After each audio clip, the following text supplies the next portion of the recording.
J'espère que vous allez bien. Donc aujourd'hui, j'aimerais réagir à cette vidéo. Dites-moi ce que vous en pensez et je vous donne ma réaction juste après. Depuis maintenant 3 jours, l'influenceuse Drill Dior est au cœur d'une polémique misogynoire. Le 13 août dernier, un internaute partageait sur Twitter une vidéo de l'influenceuse Drill Dior en y insérant la légende Black is Beautiful. Depuis, un grand nombre de commentaires rédigés par des hommes affirmant de manière désinvolte qu'ils ne pourraient jamais envisager de relation avec les femmes noires s'enchaînent jour après jour. Pour les femmes noires, les réseaux sociaux sont l'épicentre de multiples violences. Une enquête d'Amnesty International rappelait en 2018 que les femmes noires avaient 84% de plus de risques d'être victimes de cyberharcèlement que les autres femmes. Encore une fois, les réactions misogynoires à la vidéo de Drill Dior confirment cette réalité. Dès qu'une femme africaine ou afrodescendante est mise en avant, des hommes s'assemblent et créent des raids de dogpilling qui consistent à ce que les mêmes commentaires, impitoyables, soient répétés par la masse dans le but de déposséder les femmes noires de leur féminité, Alors, je pense qu'on a plus ou moins tous vu cette vidéo. Je dis plus ou moins parce que bon, c'est pas tout le monde qui est informé. Donc là, on est toujours à Abidjan. Je suis à la Riviera 2. Vous savez, quand on regarde ce genre de vidéo et que tu regardes les commentaires, tu vois des gens qui disent « Ouais, mais on est en 2023, comment des choses comme ça peuvent toujours se passer ?» Cette mentalité-là, vous savez, ça fait... J'en parle pas beaucoup, mais je pense que je devrais en parler un peu plus. Parce que je trouve que quand je vois des adultes afrodescendants, trentaine, quarantaine encore, c'est encore pire, de voir des gens qui se plaignent toujours qu'il y a des comportements hostiles, il y a des gens vraiment avec des mentalités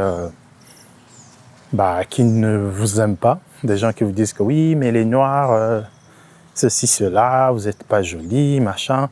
Et il y a des gens qui viennent, qui font des articles, ça passe à la télé, machin.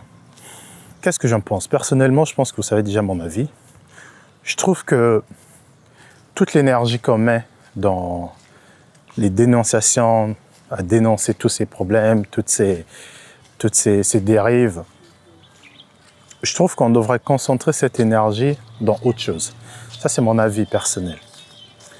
Parce que ça prend énormément d'énergie de faire des articles, de faire des vidéos, de faire des marches. Parce qu'un noir, un blanc a dit que ouais, t'es trop noir, repars en Afrique, tu ressembles à un singe, machin, machin. Dès lors que ça ne touche pas, moi j'essaie toujours de le dire, dès lors que ça ne touche pas vraiment à ta personne, à ton intégrité physique, personnellement, hey les gars, on est en 2023. Vous avez accepté de vivre dans ces pays. Ça veut dire que quelque part, bien que vous soyez français, italien, belge et tout, vous serez toujours des étrangers pour ces gens en fait. Et ça, une fois que tu le comprends, une fois que tu fais la paix avec ça, tu te rends compte que ta vie devient tellement plus simple parce que tu ne passes plus à vouloir te justifier. D'accord ? Ce fut un moment quand je suis arrivé en France vers 2016. J'avais aussi cette mentalité-là parce que je me disais vraiment qu'il y avait un problème avec la représentation. Pourquoi les Noirs n'étaient pas assez représentés à la télé? Pourquoi les Noirs ceci? Pourquoi les Noirs cela? Et avec le recul, je suis venu comprendre que le véritable problème de ces gens... Alors, j'ai trouvé une place là-bas, je vais m'asseoir. Ici, je suis dans un quartier résidentiel, vous avez compris. On a trouvé un on va s'asseoir, on va bien discuter les gars. Parce que je suis au pays, on profite, on est là pour du boulot. Vous voyez, la simplicité. Donc, je trouve que quand je suis arrivé, pareil, j'étais dans ce truc. Je croyais vraiment que les Noirs n'étaient pas assez représentés et c'est ce qui faisait que ça les bloquait pour commencer l'entrepreneuriat ou pour commencer à exceller tout simplement en fait. Et j'ai très vite compris que le problème n'était pas vraiment la représentation. Le problème était comment ces Noirs se voyaient, d'accord? Comment ils se percevaient, quel était leur rapport avec leur pays d'origine, quel était leur rapport avec leur culture. Et c'est là qu'est le vrai problème. Parce que la plupart des Noirs de France, de Belgique, de Suisse, de tous ces pays occidentaux, c'est pas la représentation qui leur manque. C'est pas le fait qu'il y ait quelqu'un qui ne les ressemble pas qui leur manque. Parce qu'aujourd'hui, on voit, il y a, on va dire, quelques noirs maintenant dans des séries. Et les raisons pour lesquelles on met ces noirs-là, c'est pas pour les raisons pour lesquelles que vous avez manifesté, c'est juste pour des raisons pécuniaires. Et moi, ça me fait pitié de voir des gens qui applaudissent parce qu'il y a une reine sur une série Netflix qui est noire. C'est du n'importe quoi, les gars. Vos enfants n'ont pas besoin de ça pour rêver. Vous, c'est votre travail, en fait. C'est à vous de le faire. Dès lors que vous donnez la responsabilité à l'État de valider ou de donner une représentation positive ou un storytelling à vos enfants, vous avez raté votre travail de parent. Et donc, est-ce qu'aujourd'hui ça a changé parce qu'il y a un Omar Sy ou je sais pas qui a gagné les Flammes ou les Oscars? Non, les Flammes, c'est des trucs de musique. Les César, je crois. Qu'est-ce que ça a changé? Rien.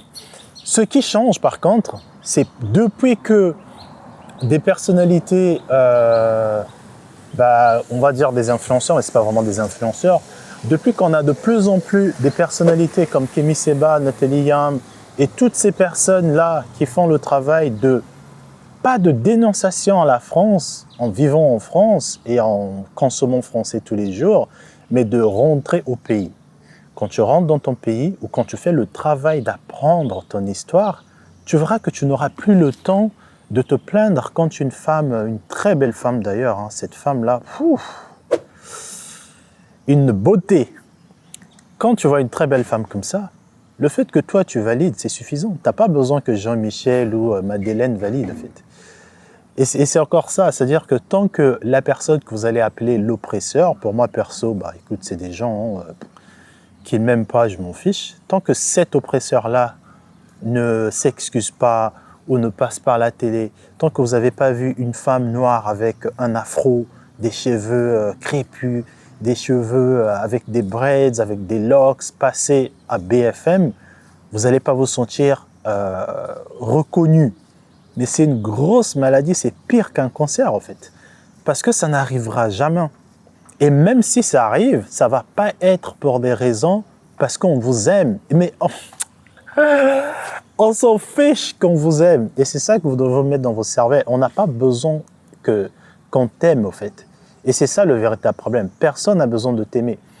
Et dès lors que tu te mets toujours dans une posture de « je veux qu'on m'aime, je veux qu'on m'approuve, je veux qu'on fasse ça », tu seras toujours dans une validation.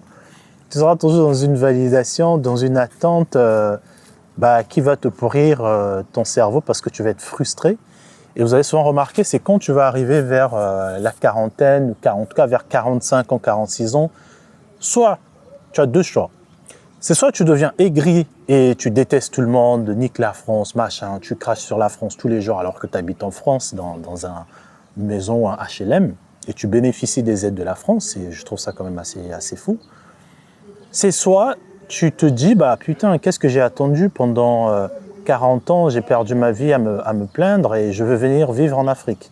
Mais les gars, l'Afrique a besoin de nous quand on est jeune, en fait. On a besoin de nous ici, maintenant, quand on a 30 ans, 32 ans, 27 ans, c'est maintenant qu'il faut venir. Moi, ici, je rencontre des personnes incroyables.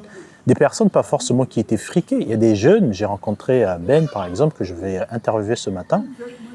Ben, qui est venu ici très jeune, qui a fait une alternance, il m'a dit, je crois, en Asie. Ensuite, quand il est rentré de France, ça a juste chamboulé son expérience. Il s'est dit, non, il faut que je quitte la France parce que ça ne me va plus. Il est venu ici, il a fait une demande de taf pour venir travailler ici. Et aujourd'hui, le mec, il a un carnet d'adresses incroyable, mais c'est un jeune, il a vingtaine. Aujourd'hui, les connaissances qu'il a, ce qu'il a appris dans cette ville, mais c'est juste incroyable, en fait. D'accord? Et donc, on a des jeunes comme Ben aussi qui sont en France actuellement, qui regardent ces vidéos et qui se disent que oui, mais moi pour venir en Afrique, c'est trop cher, surtout à Abidjan, les maisons. T'es pas obligé. L'histoire de Ben va vous inspirer et l'histoire de d'autres personnes aussi va vous inspirer. J'ai interviewé pas mal de personnes qui ont fait le move de venir ici, ou même des locaux. Et il faut qu'on arrête un peu, les gars. Je sais que ça va peut-être vous choquer venant de moi, parce que vous avez vu que j'ai eu à à travailler dans des projets aussi, dans la représentation et tout. Mais je me suis très vite rendu compte, quand j'ai commencé à comprendre les Français et rencontrer des Noirs français, je me suis rendu compte que le problème, comme je disais, hein, là je me répète un peu, mais le problème c'était pas la représentation, c'était pas parce que Cannes, il n'y a pas assez de Noirs. Pour faire une petite réflexion sur cette problématique, quand on est dans un pays, je parle bien de l'Hexagone, je prends juste la France hexagone. Quand on regarde le nombre de Noirs qu'il y a, je ne parle pas des Africains, parce qu'au total des Africains, je pense qu'on peut être 6 millions et quelques. Si on prend les Maghrébins et tout ça. Si on prend l'Afrique subsaharienne et les Antillais, je pense qu'il y a à peine 2,5 millions de Noirs.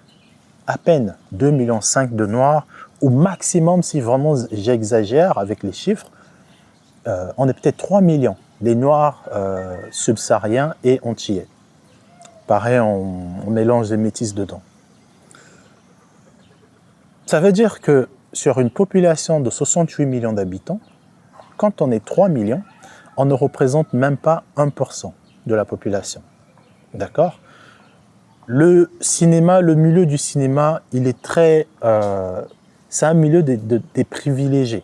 Ça déjà, il faut le savoir. C'est pas n'importe qui, Madeleine, Victor, qui peut aller être acteur. Déjà, on est dans un secteur très concurrent. Pour moi, on va dire, s'il y a 100 acteurs en France et qu'il y a 5 acteurs noirs, pour moi, ça représente parfaitement la réalité des Noirs en France. Parce qu'encore une fois, le problème, c'est que les Noirs pensent qu'ils sont 20 millions. Les Noirs en France pensent qu'ils sont 15 millions. Dans les films français, il y a plus de Maghrébins. Pour moi, c'est représentatif du pourcentage de la population maghrébine qu'il y a en France. Les Maghrébins, je pense qu'ils sont plus peut-être de 5 millions, 4 millions, je ne sais pas trop. Je sais qu'ils sont beaucoup plus que nous. Tu mélanges l'Algérie, la Tunisie, tout le Maghreb, beaucoup plus. Ils sont, je dirais même plus de 5 millions. Ça veut dire que oui, il y a plus de Maghrébins dans le cinéma. C'est normal, les gars, parce qu'en France, il y a plus de Maghrébins. Le peu de Noirs qu'il y a dans le cinéma, pour moi, c'est représentatif de peu de Noirs qu'il y a en Hexagone. Vous allez remarquer que dans des séries outre-mer ou les autres départements, il y a beaucoup de séries qui sont faites pour ces populations-là. Il y a des contenus destinés aux Antilles. En fait, pour moi, encore une fois, ce qui se passe actuellement, c'est juste la représentation équilibrée de la population française. C'est le pourcentage parfait, au fait. Sauf que certaines personnes pensent que, et là, je vais un peu piquer tout le mouvement woke. Les woke veulent avoir la parité.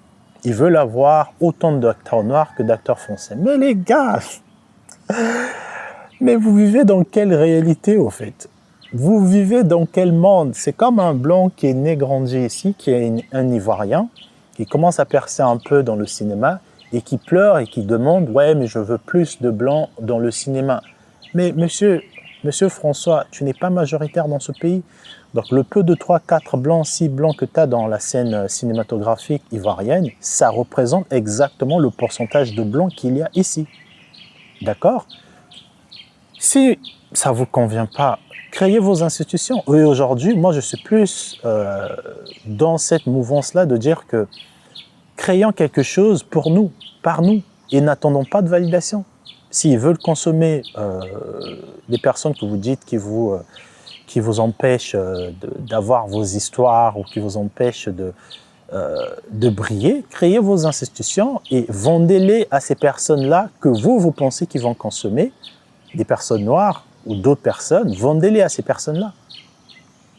Et malgré tous les riches millionnaires, milliardaires en francs CFA qu'on a en France, à l'étranger, on n'a toujours pas des grosses institutions cinématographiques qui s'imposent.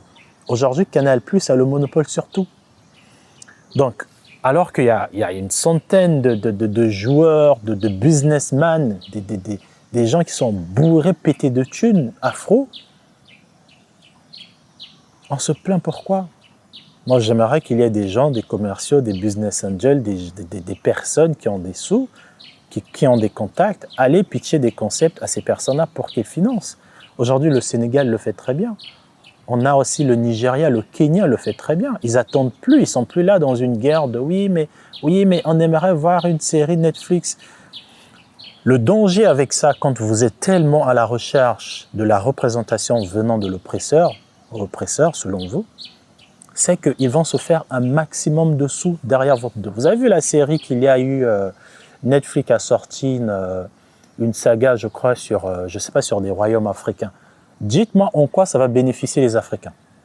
Dites-moi en quoi le noir qui habite dans le 6e ou à Sevran ou peu importe où tu habites, ou même en Afrique, en quoi ça va bénéficier ces personnes-là. Mais ce que vous avez fait, c'est que vous avez tellement chialé que ces institutions ont vu du potentiel. C'est ce qui s'est fait pendant Black Lives Matter. Ils ont vu des noirs partout dans le monde pleurer, se sont dit « Ah ouais !»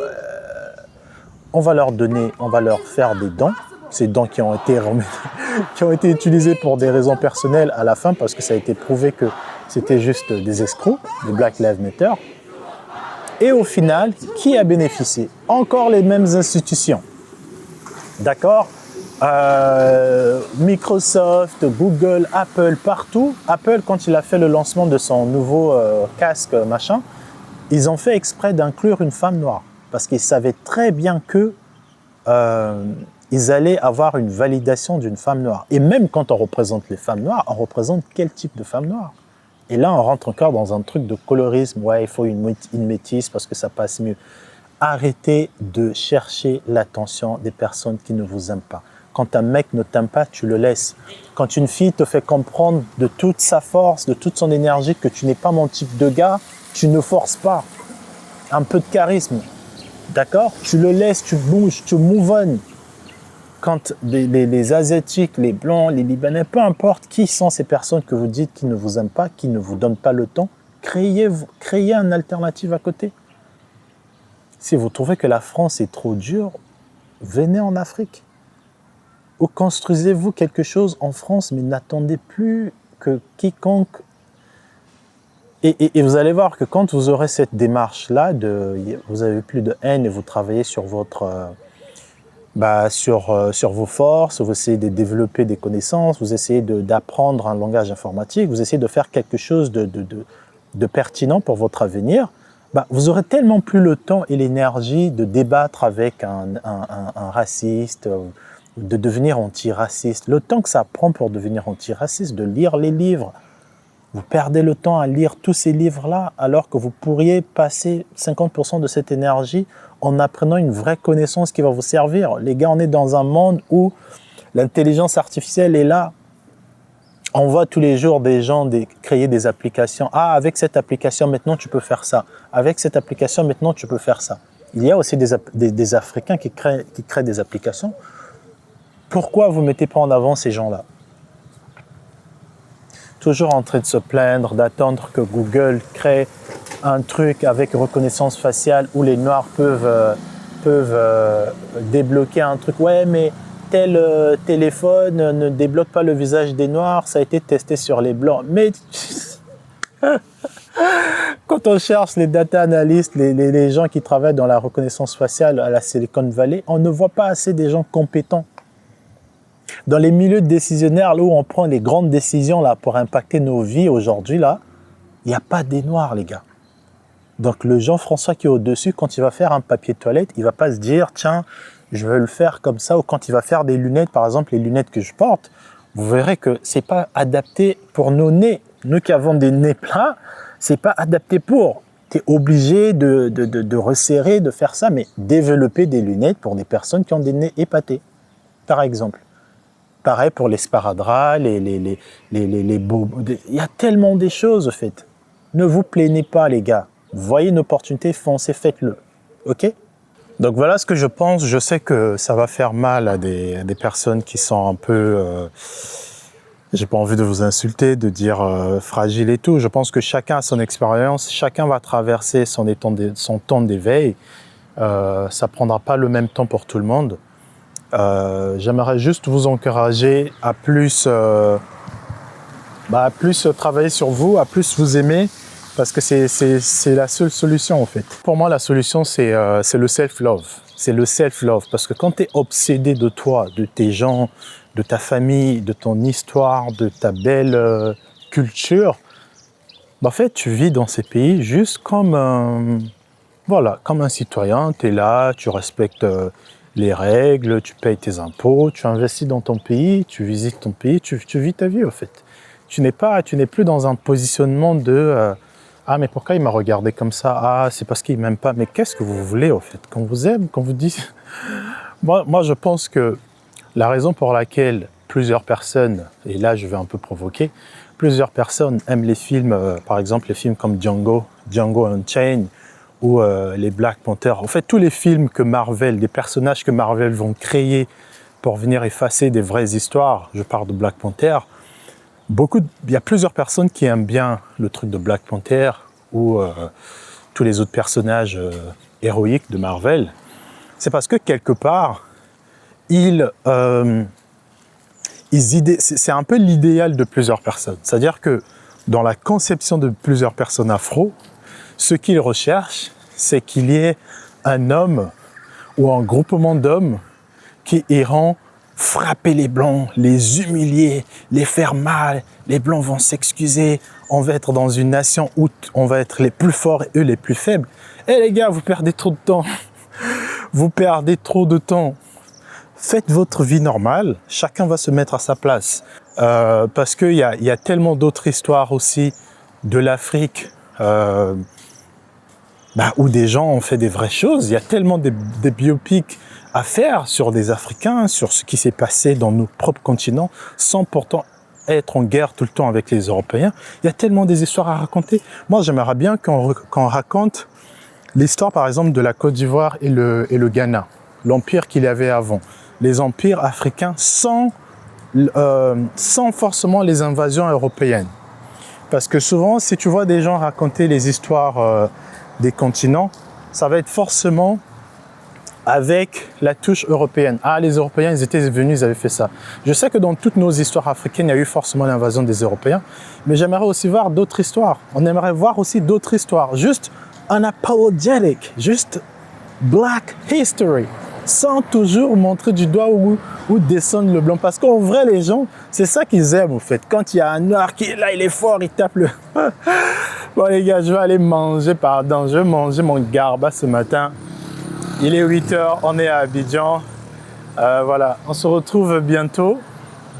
Voilà, les gars. Allez, à toute force.